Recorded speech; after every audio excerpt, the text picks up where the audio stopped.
Welcome to Arsenal, where the weapons and war machines of military history come to life. Today we explore the Pennsylvania-class battleships in the Pacific War from 1941 to 1945, and the crews and opponents who gave them their reputation. A longer version with fact sheets and photos is available in the print edition on LinkedIn or by email. You can find more articles, podcasts, and resources at trackpads.com. On the morning of December 7th, 1941, the first warning is sound. Pearl Harbor's Sunday quiet breaks under the growl of aircraft engines and the heavy thump of distant explosions rolling across the water. In dry dock number 1, the battleship Pennsylvania sits high out of the water, 3 of her 4 propellers removed, a steel giant temporarily hobbled and trapped in place. Across the harbor, tall columns of water leap up around the other battleships as torpedoes slam home, each dull boom echoing off the surrounding hills. On Pennsylvania's decks, men sprint from easy Sunday routines to hard-practiced battle stations. Sailors clatter up ladders toward anti-aircraft mounts that were never meant to be fired with the ship stuck in a dry dock.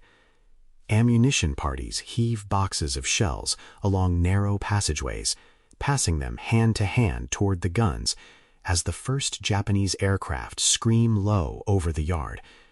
Gunners swing their weapons as far as the tight confines of the dock will allow and begin to fire, sending lines of tracers up into a sky that is quickly streaked with smoke. High in the upper works, crewmen look out through gaps in the growing haze toward Battleship Row. They see a blossom of orange fire erupt from one of the moored ships, followed by a tall mushroom of black smoke that turns the harbor into a landscape of silhouettes and flame. Men on Pennsylvania can do little but engage any aircraft that fly within range, tend the wounded who appear on their own decks, and watch as the neat peacetime battle line is hammered into twisted metal. In the space of a single morning, the Pennsylvania class shifts from being a symbol of American sea power to acting as both witness and participant in a new kind of war. To understand how these ships ended up in that dry dock and why they were built the way they were, we have to step back to an earlier era of coal smoke, naval treaties, and the first generation of super dreadnoughts. The surprise at Pearl Harbor sits at the end of a long line of design decisions.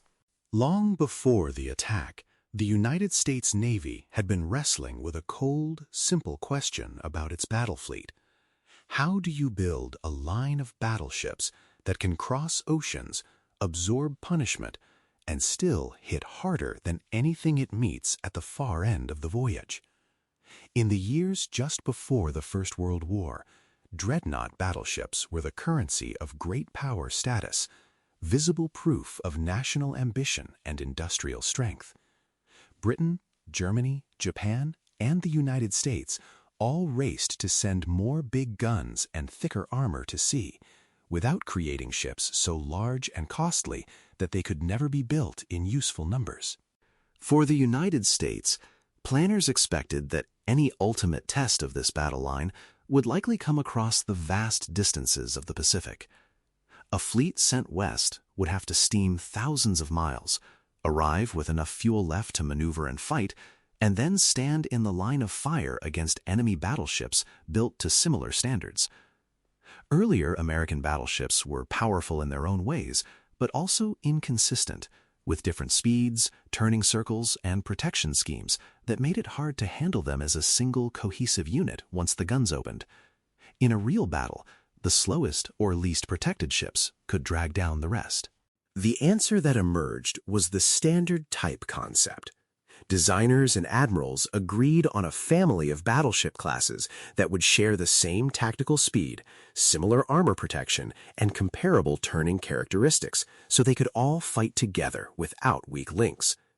The Pennsylvania class marked a major step in that evolution.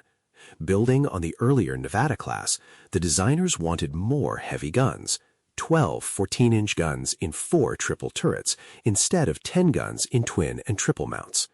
At the same time, the Navy was shifting from coal to oil-fired boilers.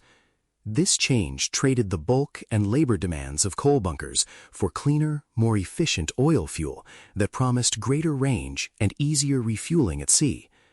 The Pennsylvania class had to fit more guns, better armor, and new machinery into a hull that could still be built in existing shipyards and pass through existing dry docks. That expectation shaped their peacetime careers and set the stage for the way they went to war when the real enemy finally appeared out of a clear Hawaiian sky. Oil firing is non-negotiable by this point in United States Navy thinking. Coal bunkers and hand-fired boilers demand huge crews, vast storage space, and constant coaling stops that would be clumsy in a Pacific War. Oil fuel promises greater range, easier refueling, and cleaner machinery spaces, which frees up internal volume for magazines and engines. Designers have to balance that machinery against the heavy armor the new scheme requires. Thick belt armor and armored decks over machinery and magazines protect the vitals, while other areas get only lighter plating to save weight.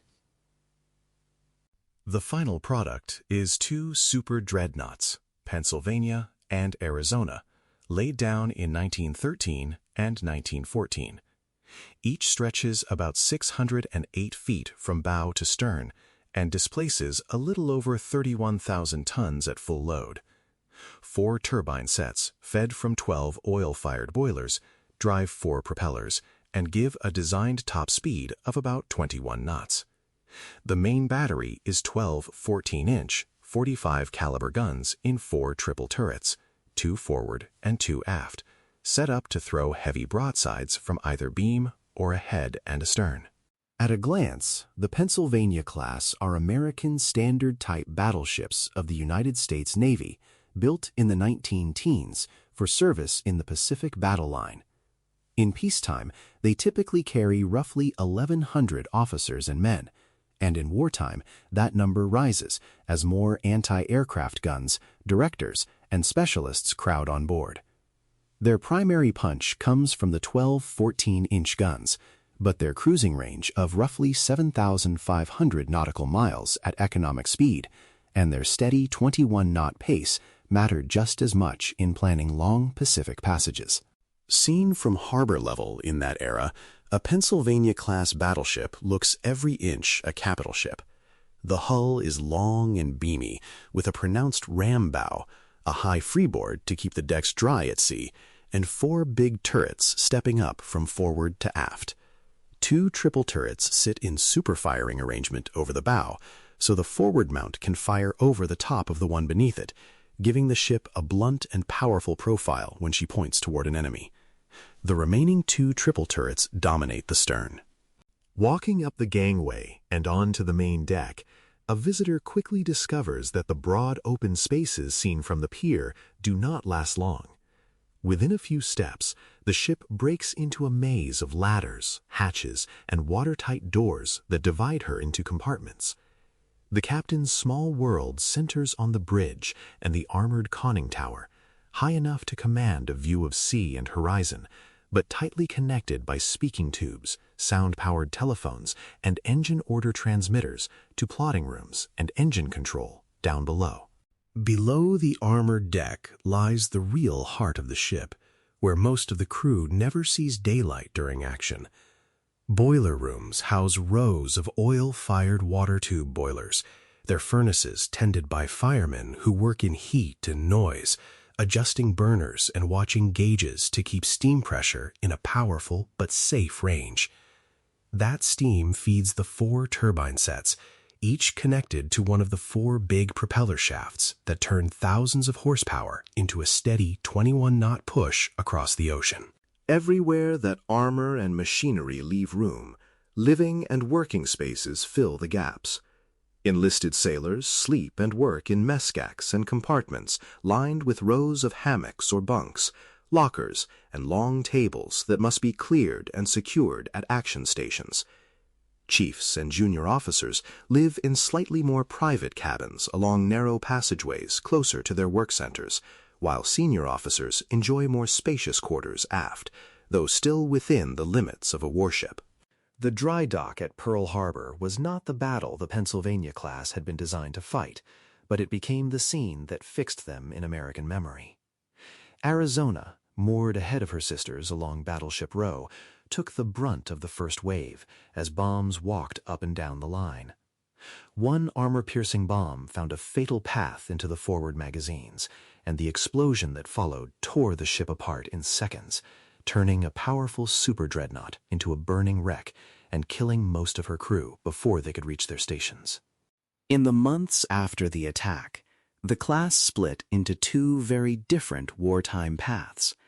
Arizona remained where she fell, first as a twisted hulk in the harbor, and later as a sealed grave, while salvage teams recovered what they could and sealed what they could not. Pennsylvania, damaged but repairable, went through hurried work and upgrades before heading back to sea with the resurrected Pacific Battle Line. She fired her big guns across a long arc of operations, supporting landings in the Aleutians, pounding island fortifications in the Gilberts and Marshalls, and later standing in as floating heavy artillery at Saipan, Guam, and in the Philippines. By the time of the Leyte campaign and the battle off Surigao Strait, Pennsylvania sailed with other old battleships in the classic line ahead of the enemy, the role planners had imagined before the war. The context had changed by then. Radar, carrier aircraft, and destroyer torpedoes shaped the fight as much as optics and armor, and Pennsylvania's guns added to an overall weight of fire that helped break the last serious Japanese attempt to reach the landing beaches. Her war ended not in a gunnery duel, but after a late torpedo hit at Okinawa, a final reminder that even heavily armored battleships were never invulnerable in an age of long-range underwater weapons. If you asked those who served aboard Pennsylvania-class ships what they valued most, many would point first to their solidity. The standard-type hull form made for a steady gun platform, and the all-or-nothing armor scheme gave crews confidence that the vitals of the ship were wrapped in serious protection. In bombardment roles, 12 14-inch guns with good fire control systems could deliver punishing, repeatable fire. And once wartime modernizations added more sensitive directors and radar ranging, their ability to hit shore targets or surface contacts in poor visibility improved sharply. Crews knew that the design gave them a real chance to fight the ship through serious damage. Yet, the same design features that gave them stability and protection also imposed hard limits. Even with oil-fired machinery, Pennsylvania and Arizona were relatively slow by the standards of the Second World War, locked into the 21-knot pace that suited a battle line, but lagged behind fast carrier task forces and newer battleships. Their original secondary armament in hull casemates proved wet and difficult to work in heavy seas, and their pre-war anti-aircraft batteries were simply inadequate against massed dive bombers and torpedo planes. On paper, the Pennsylvania class consisted of only 2 ships, but wartime photographs can make them look like several different classes. In the 1920s and 1930s, both ships received major modernizations that reshaped their silhouettes. The tall, lattice cage masts gave way to stronger tripod structures, better suited to carry heavier fire control equipment. Deck armor over magazines and machinery was thickened as the threat from plunging shell fire and bombs grew clearer, and anti-torpedo bulges were added along the hull to improve underwater protection and buoyancy. The Second World War layered still more changes on top of these interwar rebuilds. As aircraft became the main threat and the main scouting tool at sea, both ships received progressively larger anti-aircraft outfits, starting with new dual-purpose secondary batteries and growing to include clusters of medium and light automatic weapons, each with its own director and radar set. Superstructures grew boxier as extra platforms, directors, and electronic gear were added wherever space allowed. Torpedo tubes disappeared, judged less useful than extra ammunition storage and damage control facilities. The legacy of the Pennsylvania class is measured less in decisive line of battle victories and more in endurance, adaptation, and memory. As part of the standard type family, they helped prove that a carefully planned series of similar battleships could give a navy flexible, interchangeable units for both training and war. Their service in the Pacific showed how an early 20th century battleship could be reshaped into a mid-century shore bombardment and escort vessel, trading speed and cutting-edge gun caliber for resilience and sustained firepower in support of amphibious operations. Their story is one of staying useful as the nature of naval war changed around them. Physically, one member of the class remains present in a way few warships ever have. Arizona rests on the bottom of Pearl Harbor, beneath a memorial that draws visitors from around the world. A place where the outlines of her hull and surviving structures still mark the spot where her crew fought and died. For readers and viewers, the class also endures in photographic and film records, including the kind of archival coverage that trackpads and dispatch draw on for articles, galleries, and future arsenal features.